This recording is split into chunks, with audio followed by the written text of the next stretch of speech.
జనసేనని అసెంబ్లీలో అడుగు పెట్టనివ్వమని జబ్బలు చరిచిన వారి తొడలు బద్దలు కొట్టామని ఉప ముఖ్యమంత్రి జనసేన అధినేత పవన్ కళ్యాణ్ ఉద్ఘాటించారు. జనసేన 11 ఏళ్ల ప్రస్థానంలో ఎన్నో అవమానాలు అపజయాలు ఎదురైనా వెనకడుగు వేయలేదన్నారు. దశాబ్దం పైగా నలిగి అందరిలో చైతన్యం కలిగించే దాష్టీక ప్రభుత్వాన్ని సాగరంపి సగర్వంగా జనసేన జైకేతను ఎగరవేస్తున్నామని స్పష్టం చేశారు.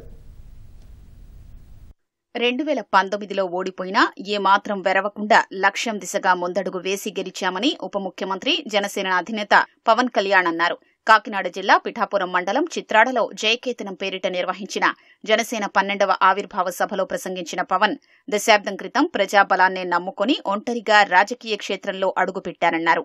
నాటి నుంచి ఎన్నో అవమానాల్ని ఎదుర్కొని నిలవడమే కాక 2024లో జనసేనతో పాటు 4 దశాబ్దాల అనుభవమున్న తెలుగుదేశాన్ని సైతం నిలబెట్టామని ఉద్ఘాటించారు. అన్ని ఒక్కడే అయి 2014లో జనసేన పార్టీని స్థాపించాం. భావ తీవ్రత ఉంది గనుకే 2018లో పోరాట యాత్ర చేశాం. ఓటమి భయం లేదు కాబట్టే 2019లో పోటీ చేశాం. ఓడినా అడుగు ముందుకే వేశాం. మనం నిలబడ్డాం, పార్టీని నిలబెట్టాం. మనం నిలదొక్కుకోవటమే కాకుండా 4 దశాబ్దాల టీడీపీ పార్టీని కూడా నిలబెట్టాం. మనం ఓడినప్పుడు 2019లో మీసాలు మెలేశారు, జబ్బలు చరిచారు, తొడలు కొట్టారు. 4 దశాబ్దాల సుదీర్ఘ రాజకీయ అనుభవం ఉన్న నాయకుణ్ణి అక్రమ కేసుల్లో బంధించారు. ఇక్కడ నాలాంటి వాణ్ణి తిట్టని తిట్టు లేదు, పాల్ చేయని అవమానం లేదు, చేయని కుట్ర లేదు, వేయని కుతంత్రం లేదు. ఈ ఎన్నికల్లో అసెంబ్లీ గేటును కూడా తాకలేవు అని మనల్ని ఛాలెంజ్ చేసి సరిచిన ఆ తొడల్ని బద్దలు కొట్టాం.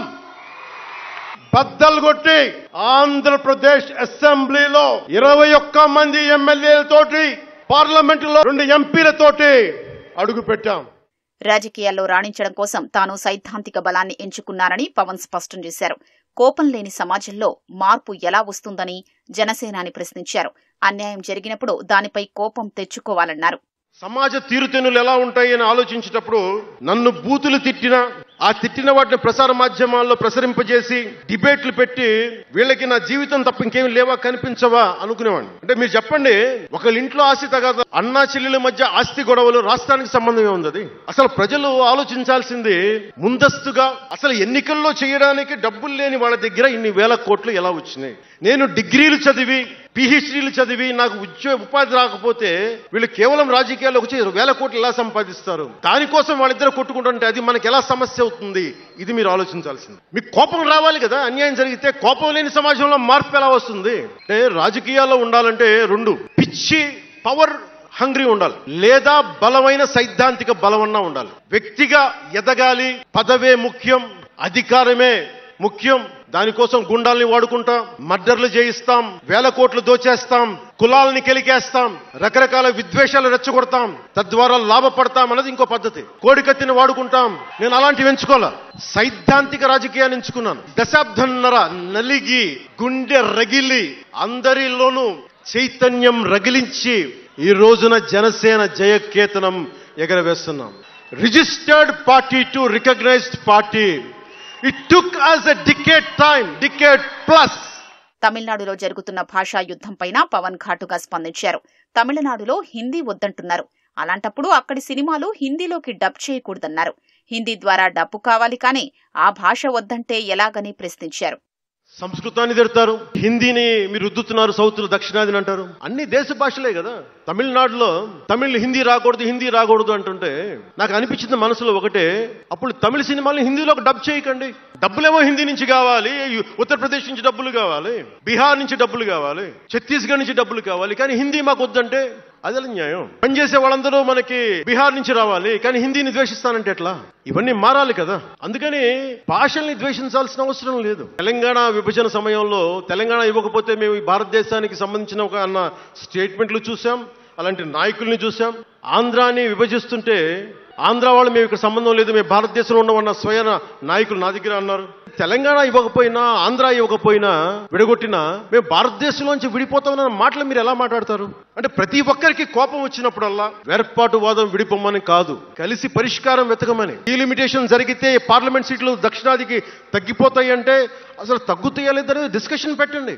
దానికి నేను రూపీ సింబల్ మార్చేస్తాను, నా భాషలో పెడతానంటే అప్పుడు మేము తెలుగులో కూడా పెట్టాలి, దానికి కన్నడ వాళ్ళు కన్నడలో పెట్టాలి, గుజరాతీ వాళ్ళు గుజరాతీలో పెట్టాలి, మహారాష్ట్ర వాళ్ళు మహారాష్ట్రలో పెట్టాలి. దేనికైనా ఒక వివేకం ఆలోచన ఉండద్దా? 100% స్ట్రైక్ రేట్తో విజయం సాధించిన జనసేన అనే బిడ్డని అందరూ కాపాడుకోవాలని జన సైనికులకు పవన్ పిలుపునిచ్చారు. నేను ఆలోచిస్తుంది భవిష్యత్తుని నిర్మించగలిగే యువ నాయకత్వం. ఈరోజు ఒక్కడు తలుచుకుంటే ఎంతమంది ఎమ్మెల్యేలు వచ్చారో చూడండి. ఫస్ట్ టైం ఎమ్మెల్యేలు ఎంతమంది ఉన్నారు. అలాంటిది మీ నుంచి ఊరికి 100 మంది నాయకుల్ని తయారు చేయాలి. రాష్ట్రం నుంచి జాతీయ స్థాయిలోకి వెళ్ళగలిగే 100 మంది నాయకుల్ని తయారు చేయగలగాలి. అదే నా లక్ష్యం, నా స్వప్నం 2047కి. దేశాన్ని సమాజాన్ని నడిపే నాయకులు మీలో నుంచే పుట్టాలి. నేను చేస్తాను దానికి ప్రోగ్రామ్స్.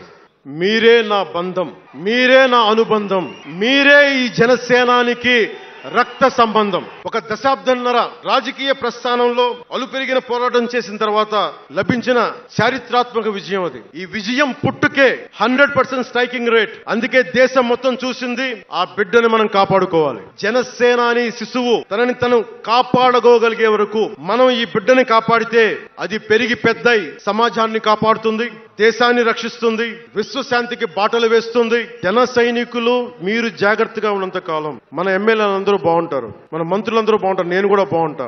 జై జనసేన, జై జనసేన.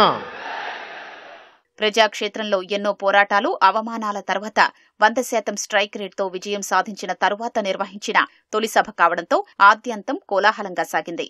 ఉభయ తెలుగు రాష్ట్రాలు, తమిళనాడు, కేరళ, కర్ణాటక, మహారాష్ట్ర నుంచి వచ్చిన అభిమానులతో చిత్రాడ జనసంద్రంగా మారింది. ప్రధాన వేదికపై జనసేన పేరును తెలుగు, హిందీ, ఆంగ్ల భాషల్లో రాయించడం ద్వారా త్రిభాషా సూత్రం విధానంపై పార్టీ వైఖరిని చాటుకున్నారని విశ్లేషకులు చెబుతున్నారు. సభా ప్రాంగణంలో తెలంగాణ, తమిళనాడు, కర్ణాటక, మహారాష్ట్ర ప్రాంతాలకు చెందిన ప్లకార్డులు దర్శనమిచ్చాయి. ఆయా రాష్ట్రాల కళాకారుల ప్రదర్శనలు ప్రత్యేక ఆకర్షణగా నిలిచాయి. మరోవైపు పవన్ సైతం ఆయా భాషల్లో ప్రసంగించి ఇతర రాష్ట్రాల నుంచి వచ్చిన అభిమానుల్లో జోష్ నింపారు. జన ಸೈನಿಕರಿಗೆ ಹೃತ್ಪೂರ್ವಕ ನಮಸ್ಕಾರಗಳು.